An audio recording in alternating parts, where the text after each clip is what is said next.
Hey, how's it going? It's Ollie here. So today we're going to discuss 5 mistakes a lot of Amazon sellers make in the beginning of their journey.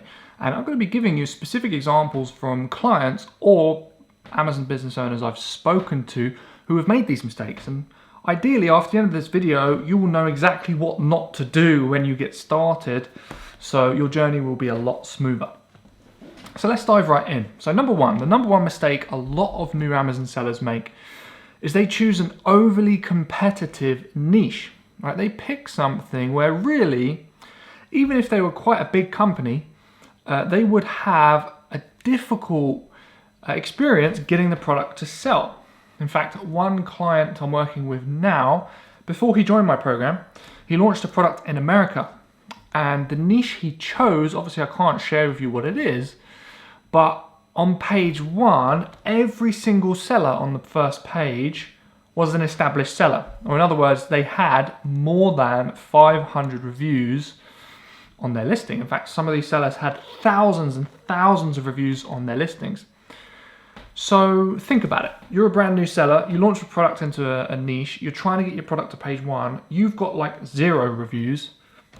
There's just no chance customers are going to pick your product to buy it if you have no reviews, when there's thousands of other sellers or loads of other sellers with thousands of reviews.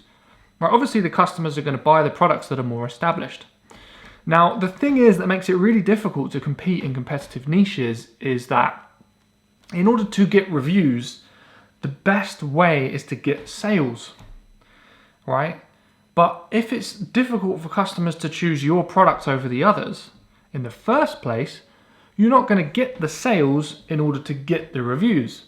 So it's kind of like a catch-22, right? You can't get the sales to get the reviews, and you never get the reviews, so you don't make the sales.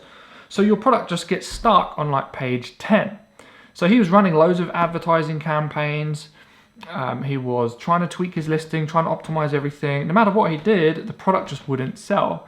And when you're in that circumstance, the only choice you have is to burn through maybe 300 units of your product or something by selling them extremely cheap, making a massive loss just so customers see your product as a bargain, buy it, leave reviews, and then you have some kind of hope of actually beating the competition and nudging your product up slowly towards page 1. Now, this is a very, very expensive strategy. It's probably going to cost you 5K just to get on page 2 or 3, and then continue to cost you money, and you'll be selling these products at a loss, and you won't make any profit until you get to page 1.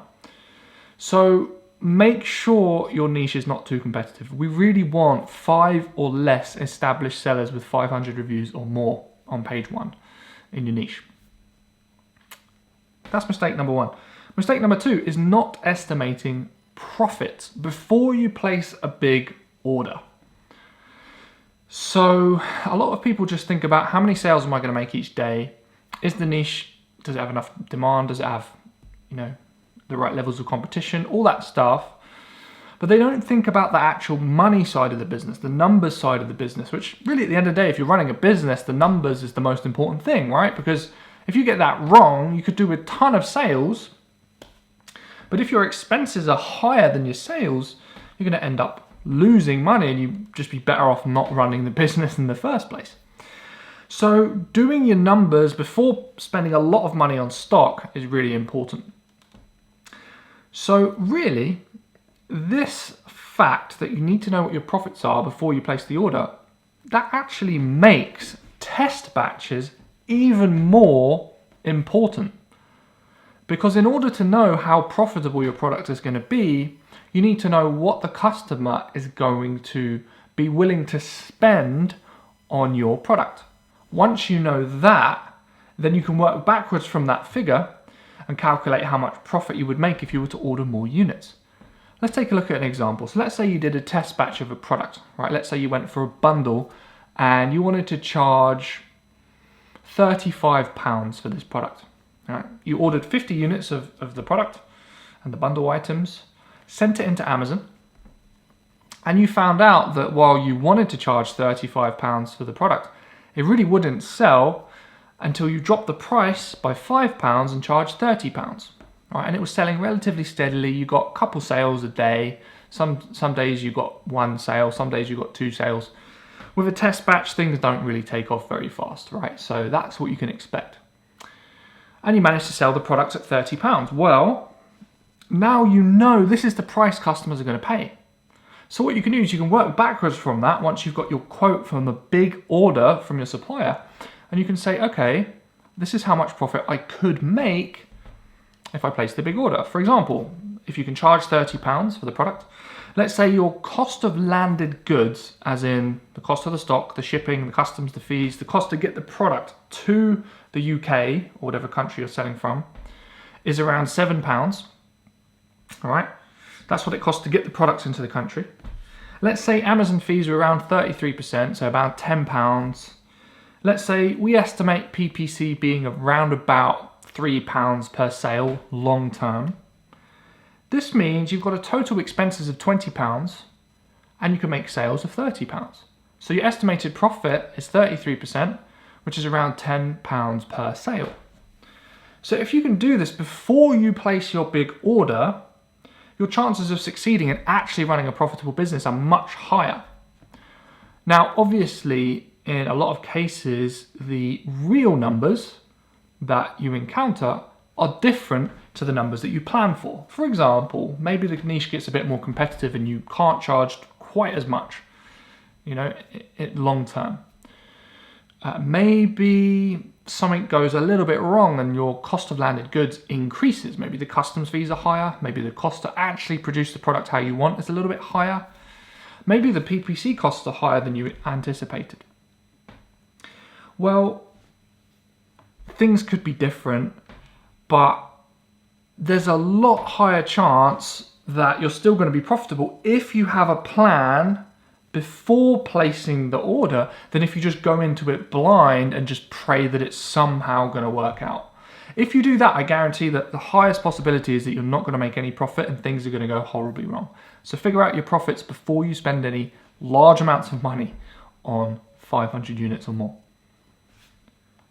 Mistake number 3 is not adding any value to the marketplace. So really the whole reason you should go into an Amazon business is to offer something better for the customers than what they already have available on the pages of the search results. Really, this is the reason why anybody should go into any business. Right? The reason why I do Amazon coaching and I have programs, etc., is because when I was learning how to sell on Amazon, I felt that a lot of the trainings that I went on really they were good, but there were things missing, and I just thought to myself, in some ways I could improve on this experience. That's why I started coaching people. One of the main reasons, because I knew I could add value to the marketplace and bring something different.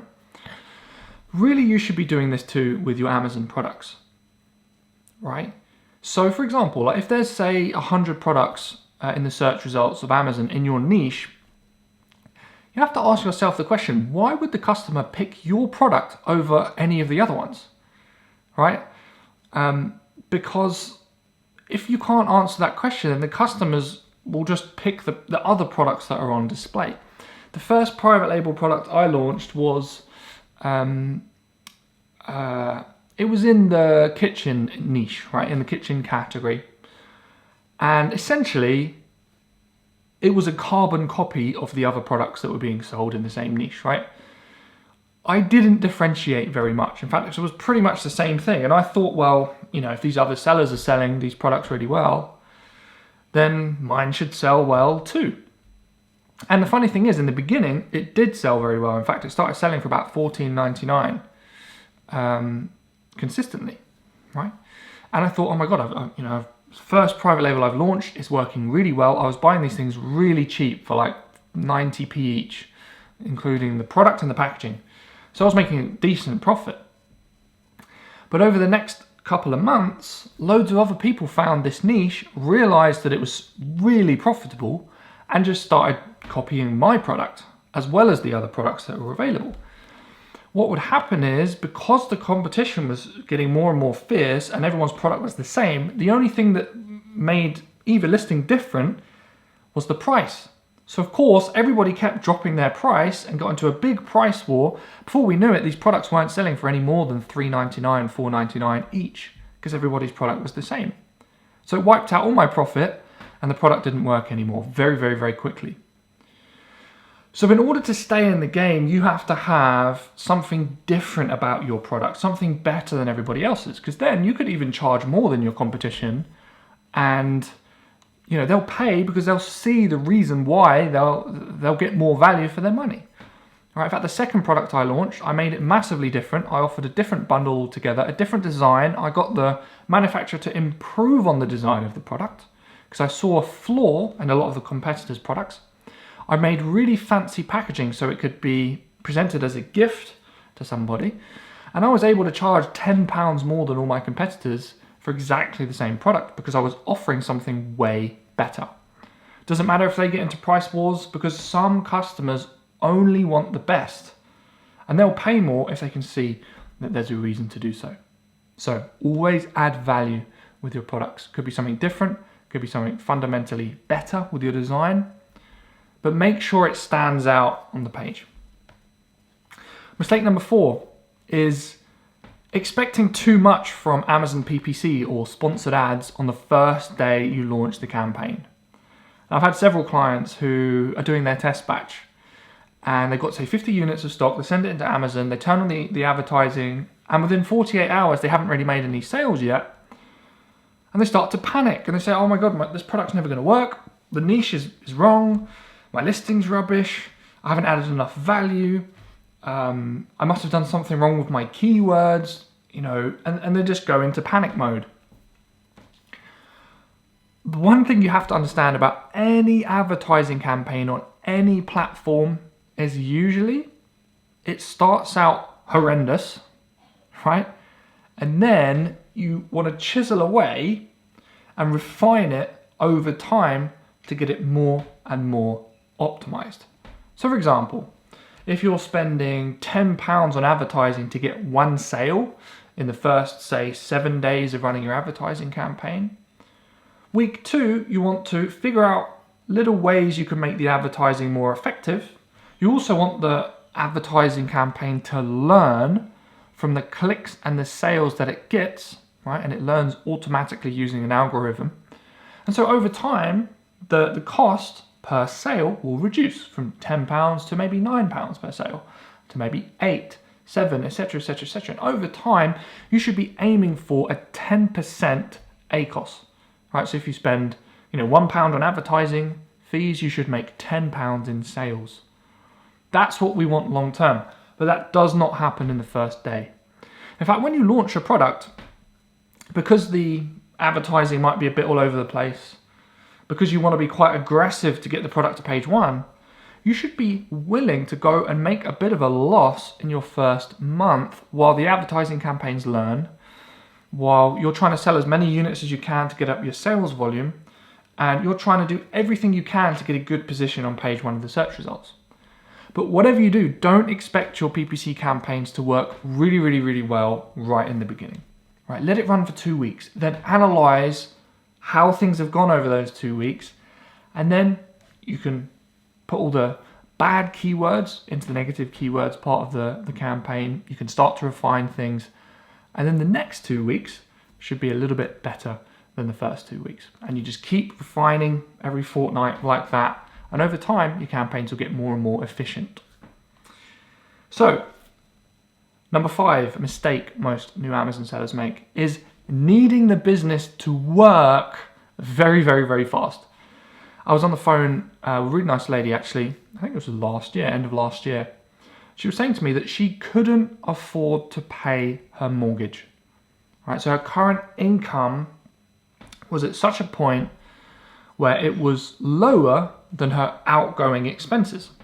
She had a job, she had a pretty big, nice house. I think she'd been through maybe a divorce or something. So basically her household income had shrunk, but her expenses had stayed the same. So she was talking to me on the phone, wanting to get started, build an Amazon business, get my help. And the reason why is because she needed the money to pay for her mortgage. And this is a huge fundamental mistake I see with a lot of people who want to build businesses. They build the business in the hope that within the first month or two, it's going to give them extra money to help with their lifestyle expenses. When really, having this level of desperation in the beginning of your business journey is the worst way to start a business. You're going to be impatient, you're going to be stressed. This stress and this level of pressure is going to completely impede on your creative and critical thinking abilities. And what's going to happen is you're going to be performing at your worst. When you perform at your worst, learning new skills is going to be extremely hard. If you make any mistakes or if things don't go as well as you want them to, you're going to be way harder on yourself. And it's just unrealistic to expect to be making profit within your first few months. Really, if you want to be successful in business, I would say the first year building any business is more about learning than anything else. Right? My students who have been the most successful have been the ones who start the program and start selling on Amazon with a very clear and relaxed state about the whole process. They know they're ready to build a business. They know this could take a while to actually move forward, but they're extremely determined to keep moving forward until they hit their goals. They're not expecting to make income in the first few months out of desperation. If you have a personal finance situation right now where your living expenses are way higher than your income and things are just all over the place, then you should be looking to reduce your lifestyle costs. Because that's the easiest way to sort out your financial situation, right? Move into a smaller home, move into a less nice area. Right? I know that's a huge thing, but the only other option is to just get more and more credit card debt, more and more loans, and have more and more stress and have a bigger situation that you're not going to be able to solve in the future. So, these have been the 5 mistakes that most new Amazon sellers make. And there is another one, actually, that a lot of Amazon sellers make, and that is they don't get any help with their business. I have a lot of Amazon sellers come to me where they've tried to do this stuff by themselves. They've made a mistake, their product was too competitive, or they didn't try and figure out their profits or anything in the beginning. And they realized that they've just had a year or 2 of trial and error, wasted a load of money, and they could have avoided it if they had some help. So if you want to get some help, there's some links in the description where you can get help from me to build your Amazon business. And there's several ways I can help you, ranging from if you have a small budget to a bigger budget. Click the link in the description. There's a book you can grab. There's a call you can get with my team if you want to discuss coaching. There's other stuff you can see down there as well, including a list of 15 smash hit products you can choose from to launch on Amazon today. All right. Thanks so much for watching this video. I hope it was helpful. Subscribe if you haven't done already. We've just hit 7,000 subscribers on this channel, which is a pretty amazing milestone. And I'll see you very soon.